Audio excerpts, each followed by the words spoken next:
Welcome to Witham Sounding Board, a podcast sharing powerful business tips, insights, and trends for those seeking to become a rock star in their industry. Good day, and welcome to Witham's Lodging Insights and Innovations podcast. My name is Lena Combs. I'm a partner here at Witham and practice leader of the firm's hospitality services team. Today I have with me Martin Harski, who's a principal with Witham's National Tax Services Group and the group leader of the Cost Segregation team. Today we'll be talking about cost segregation studies for the hospitality and lodging industry. Thank you, Martin, for joining us today and talking about this timely topic and providing your insights to our listeners. Thank you, Lena, for having me, and look forward to talking to everybody and informing them about what is cost segregation. Great. Well, then we'll start right there. What is a cost segregation study? Cost segregation is a strategic tax savings tool that allows companies or individuals who have constructed, purchased, expanded, or remodeled pretty much any type of commercial property, even residential property that they own, to basically it's accelerating their depreciation deductions, which ultimately is going to increase their cash flow and ultimately, again, from saving tax dollars. Great. Sounds like a great tool. So can you tell our listeners a little bit, and me, how is a cost segregation study performed and what kind of credentials do the professionals who perform these services have, so our listeners know what to look for? Let's just pick, for example, a purchased property. Someone buys a hotel today. Doesn't matter what type of brand. So generally what we do, if a client calls us or one of the partners here at Witham here calls me up or emails me and says, "Hey, Martin, I've got a client who is just getting ready to buy a building, a hotel." So there are general questions we ask of the partner and or the client, such as what type of property is it? How many rooms? What type of amenities does it have? Was it purchased through a 1031 exchange? Or how did they actually buy it? When did they buy it? And so on. So then we ask for certain information, a copy of the real estate appraisal, copy of the closing statement. Did they actually renovate the property after their purchase, or are they actually planning on renovating the property? So these are some of the first things that we ask up front. Doesn't cost anything for us to look at that. That's part of our due diligence right up front to provide the client with projected benefits. That's one of the biggest things that we do, is getting this information. Then I calculate the projected benefits based upon my 44 years of experience of doing this and looking at a hotel, what type it is. It could be, for example, a Motel 6 versus a very high-end resort. So from a lower type of hotel, you're going to find less money in terms of what we can reclassify to a very high-end property. So those are the first things we do up front. Then we send out the engagement letter. The next step is to actually visit the property. That's part of the requirements from the IRS and the Cost Segregation Audit Technique Guide. They want you to certify that you actually visited the property. They also want to know who you talked to, who showed you around the property, who you interviewed, and so on as part of the study. We take photographs of the entire property, outside of the property, inside the guest rooms, all the various areas of the property. We take photographs and take notes. So that's the next step. Now, generally we ask for blueprints, a complete set of blueprints.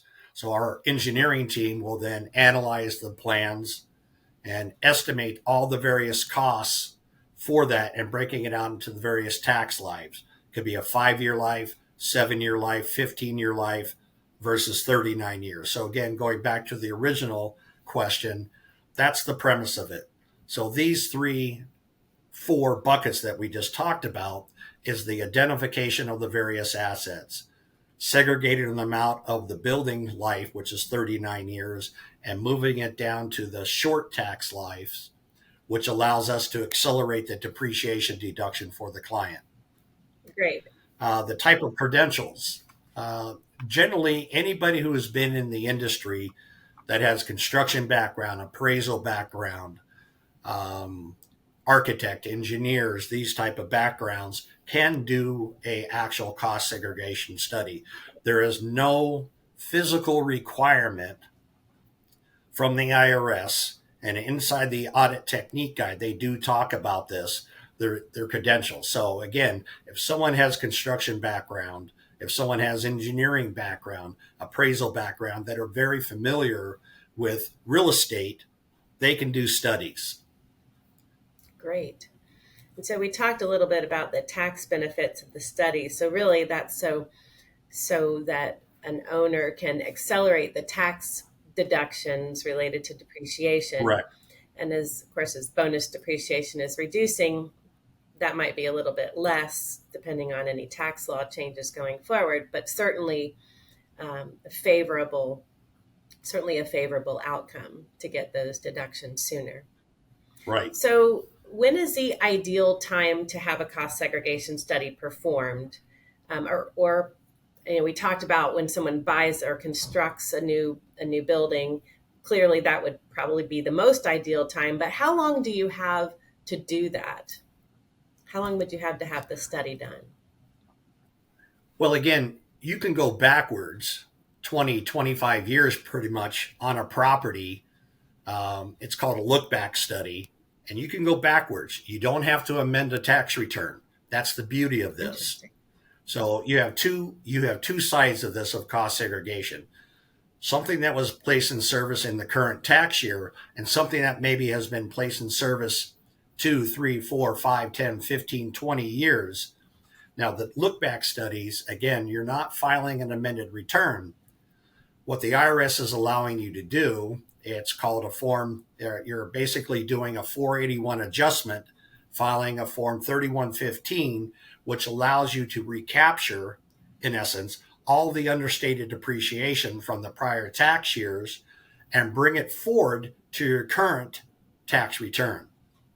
So the beauty of it is, let's say someone buys a $10 million hotel, not including any of the furniture, fixtures, or equipment, or land, or any other of the intangibles. And they've got the entire $10 million sitting on a 39-year tax life. So they're basically getting 2.5% depreciation over 40 years. So you can go back and relook at this by, again, like we talked about previously, getting the real estate appraisal, the plans, visiting the property. And generally, we can find anywhere from 15 to 35% of that $10 million we can reclassify into a 5-year life, 7-year life, and a 15-year tax life. So there's the benefits right there. So again, if we're just for example purposes, and I'm just going to pick a number, 30% of that number of the 10 million has been sitting on your books at 39 years. There's $3 million in essence we can bring forward to the current tax year, which is going to help to reduce their taxable income. Great. So any time is a good time.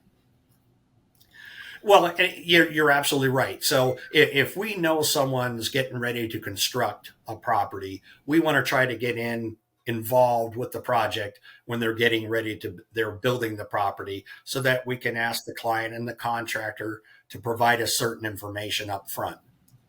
Great. So tell me, what is qualified improvement property and how does that relate to cost segregation?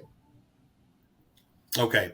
So again, on a qualified improvement property, you have to kind of take a step backwards. Prior to 2017, there were 3 buckets. It was called qualified leasehold improvement, qualified retail improvement, and qualified restaurant improvements. And then in 2017, the Tax Act changed and combined all of these various qualified properties into one catch-all bucket now called qualified improvement property. So this QIP is really anything on the inside of the building. It can't be, in other words, for example, if you are replacing the rooftop units, the air conditioning units, none of those would qualify because they're on the outside of the building shell. So that's the one issue. The second part of that is it cannot be a structural component of the building. So in other words, if you had a roof line that was sagging and you had to put in a new foundation and structural support to support the roof, well, that doesn't qualify. Or if you're expanding your hotel or something, adding on another wing, that would not qualify.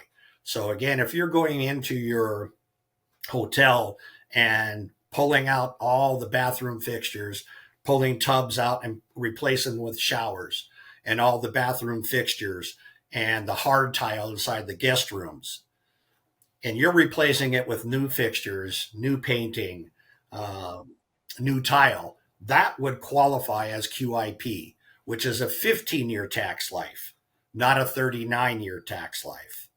So that's the other beauty of that. And this kind of goes into the one of our next, comments about the bonus depreciation.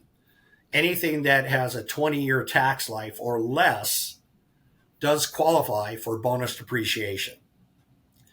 Currently, bonus depreciation has been anywhere from 30%, 50%, 100%. It was 0% for a while. Now it went back in 2017. It was 100%. So they went from the end of 2017 through 2022. They had 100% bonus depreciation. In 2023, it was 80%. Now in 2024, it's dropping down to 60%. So it's going to be phased out unless Congress, which recently did pass the bill to extend 100% bonus depreciation, but currently it's kind of bogged down in the Senate. So we don't know where this is going to be going. We'll definitely have to keep an eye on that. Exactly. So are there additional services sort of related to cost segregation that would be beneficial for lodging companies?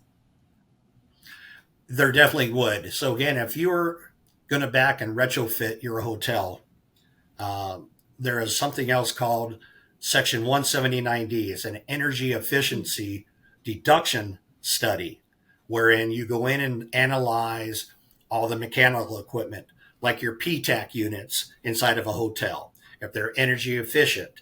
If you went in and did other things with the lighting, you went to LED lighting. And then the other part of that is it's called the building envelope, which would be the roofing material, the windows, and the insulation. So there's three parts of this legs that you can potentially get up to $2.50 a square foot of the entire hotel as a deduction against the cost of those components. Great. That sounds really, really beneficial. I know we're here to talk about hotels and lodging companies, but what other types of buildings or industries are cost segregation reports and 179D studies used for?